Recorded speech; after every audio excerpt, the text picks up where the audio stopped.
Welcome back to Blacker Couch Reviews. I'm your host, Christina. We're back for another episode of Archer, Season 4, Episode 8, Coyote Lovely, written by Adam Reed. I really enjoyed this episode. I gave it a 9.5 out of 10. We're really starting to see the digression of Mallory and her intentions, which was brought up this season, of ISIS being a respectable agency working for the government, and while on the outside they seem to be past some assignments due to a lot of Mallory's sexual escapades, it seems as if she has taken a clear nosedive into less reputable jobs, utilizing her team, putting them in situations that are morally corrupt to bankroll this agency continuing to be an agency. And we're seeing more of a actual, I think, settling into that for her, to the point she's barely hiding it from the team. And considering her husband was concerned, Ron, that she would find out about his past, it's rather hilarious that she's 20 steps ahead on the shady side of things. And then we have the continuous back and forth between Archer, Lana, and Cyril, where Cyril continues to become a punching bag for both characters in regards to the reactions to one or the other. And he's the type of person that deserves that treatment. It's hilarious to me. Am I wrong? I know I'm right that both actors play, because he plays Jerry, right? In Rick and Morty. The same type of piddling character that seems to be beloved but needed to be protected by all. But in this show, he's not loved or protected. He's mostly simply there to be everyone's buffer. So really good episode showcasing all of those dynamics. Before we jump into the recap, we're able to listen to this podcast, Podbean, Stitcher, Apple Podcasts, Spotify, wherever good podcasts can be found. Go down to the rating section, drop some stars, leave a review. My social media will be there as well. Like, share, subscribe. And if you want to send feedback, blackgirlcouch@gmail.com. Mallory is recording Lana on what happened. Mallory sent her Archer and Cyril on some shady deal with Border Patrol to capture someone called Moreno, who is an infamous coyote, also known as people smuggler of small brown people who just want a job.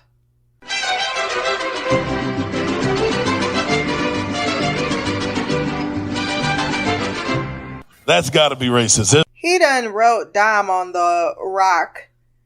Lana begs Cyril to not engage with Archer about his very idiotic opinions, because on a real note, he has a pervasive developmental disorder or undiagnosed atypical autism, which, in case you want to know, is a person that shows significant impairment in the development of verbal and nonverbal skills to the point of affecting social interaction. A few additional symptoms include repetitive or ritualistic behaviors, especially when stressed. What was the line? I'm putting cubes together, rocks together in order of size. Changes in sensitivity to taste, sight, sound, smell, and tactile sensations. Losses in nonverbal and verbal communication. Slow development in speech or language comprehension. Irregular development of fine or large motor skills, cognitive skills, or visual or spatial perception. And inappropriate or unusual social behavior. He definitely checks off a few of those boxes. We didn't see his entire childhood, but I'm sure the others would come into play. He's like, your mic is on. She said, I know. In the business, you deal with crazies. On the backhand of Lana reading him too close to the bone, Archer throws a tantrum. So it's fitting that right when they are at verbal odds, a beautiful woman falls into his lap to buffer any dissemination of his emotions. Even though she apologizes for it, she kind of calls him out on his very lack of how he interacts with the world. It's also apparently the reason both Lana and Cyril are bruised and sporting bullets on the Kevlar inside of an interrogation room, getting their statements taken by Mallory. Cyril is such a coward. He's like, why don't I hold the baby?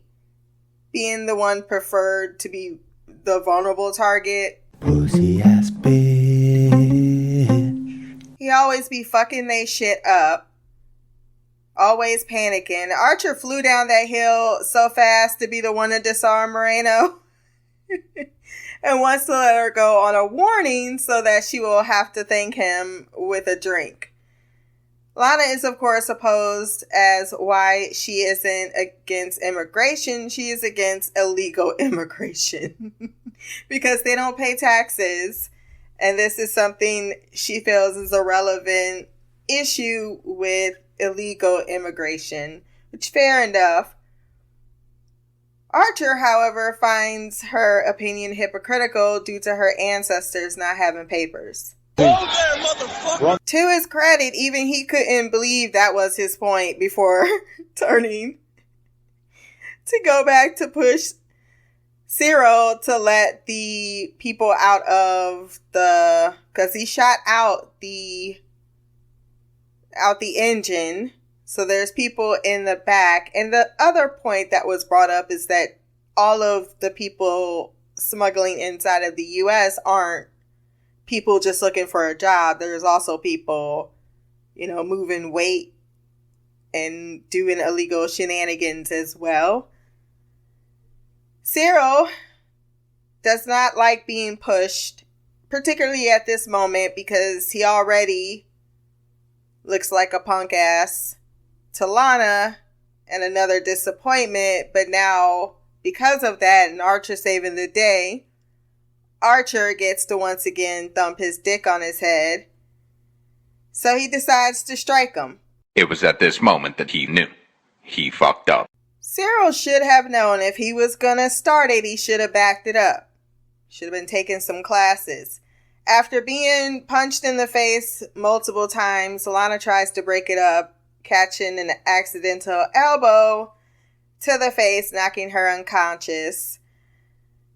Moreno over there looks at her dude like, what the hell is going on? Cyril is concerned for Lana, pulls out a gun and tells him the debate is settled as he is going to turn Moreno over and Lana is going to need to be taken to the hospital. And while Archer agrees on the hospital part, proving he does care, he doesn't allow the latter, shooting Cyril in his Kevlar vest.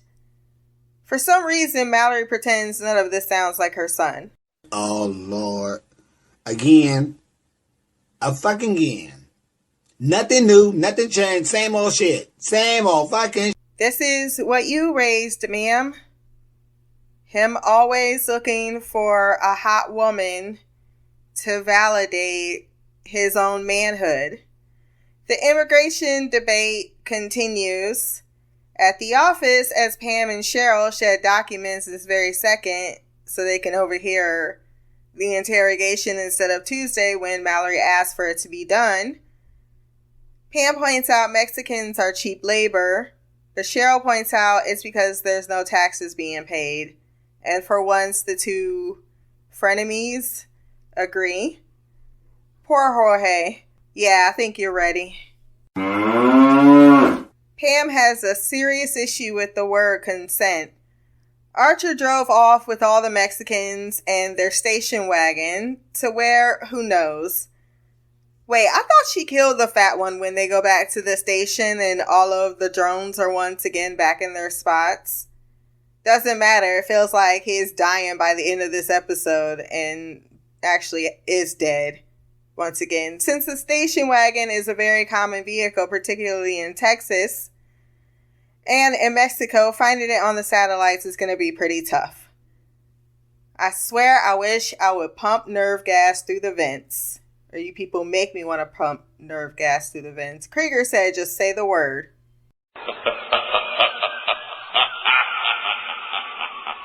Homie over there dying from the slap. Archer is just driving around Texas without a plan. With Moreno not impressed with his non-altruistic reasons for helping them in the first place, even though she didn't ask for his help. At the moment, they go right past Border Patrol. Where, yes, his partner was indeed giving him a blowjob. Can I put my balls in your jaw? Your jaw. Balls in your jaws. Seems like they're just on the menu this week.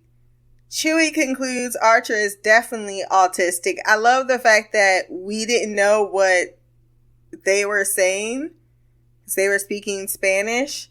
But we got to hear Archer's reaction, who understands what they're saying. That made it even funnier. So when he's just like, I'm not autistic, it brings it back to what started all of this. He does admit he was hoping for a blowjob himself, but accuses Moreno of having cock-hungry eyes. I'm disrespectful as the fuck. Even as they're being chased, she's doing the stereotypical beat a man because she's angry, no matter what Mexican stereotype. Can you at least escort us to the hospital? As about three of us, three women in the back seat about to give birth, when they're finally stopped by the officers drawing their weapons. Lupe shoots and crashes the patrol vehicle with Lana's Tech 9s and the rest of the ammo that was dropped that she snuck into her purse, as well as the Doritos. She the undercover gangsta of the bunch. Stop hogging all the beads.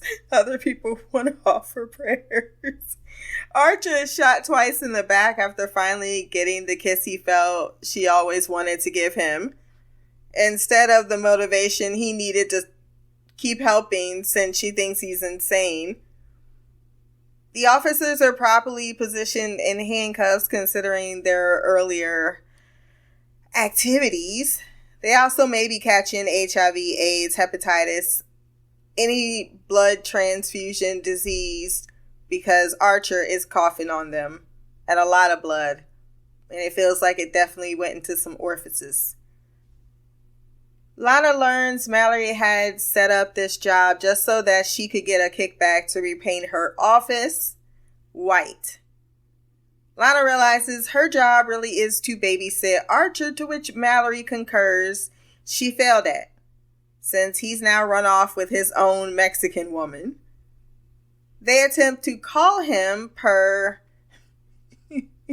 Cyril's suggestion, and while I can't stand him, I understand what he was going through in that moment to just take off the Kevlar to allow the wounds to breathe, because that's how I feel every time I take off my bra. Archer consistently makes elaborate voicemails, so the sound of him getting surgery and what happened to him almost feels like the boy that cried wolf too many times and now is about to be eaten by one because no one believes him. Lucky for him, his mother just as easily does believe his circumstances, because she knows what she knows dismissing Lana and Cyril, telling them they did nothing. Archer and Moreno part ways, forcing the Border Patrol to call for a helicopter, saying that a Republican citizen was injured to get Archer to a real medic, who mistakes, once they're on the helicopter, spook as a racial slur against the black medic. You've reached your limit on talking. Shut the fuck up. The cops are basically told they have to let him go. Turns out this entire plan via the note Moreno left in his pocket was set in motion from the beginning to lure him into getting those into the country, to expand the network of the true Moreno, which is her mother, who is getting in on the profits with Mallory. They say money can't buy happiness. Look at the fucking smile on my face. Meanwhile, Krieger just casually moving bodies after watching them die. I'm a hologram. No, you are not. You are not, sir. Just keep it moving. I don't even, that's all you can come up with. Clearly, it's illegal. And because she ain't on the up and up, she don't ask that many questions. So yeah, I think that's perfect leading into what I know are some of the things that are going to go down in the next couple of seasons, or a season, I can't recall. I really, really like how this season has progressed, taking a little bit of a shot of some conversation around pop culture topics such as immigration, but also delving into just what each character's particular issue is, and them reconciling or recognizing even that in themselves, and how others are reacting to that, and how that changes their relationships. If you want to send feedback, blackgirlcouch@gmail.com. Once again, my social media will be below. Like, share, subscribe. Until next time, peace, hair grease, and blacker magic.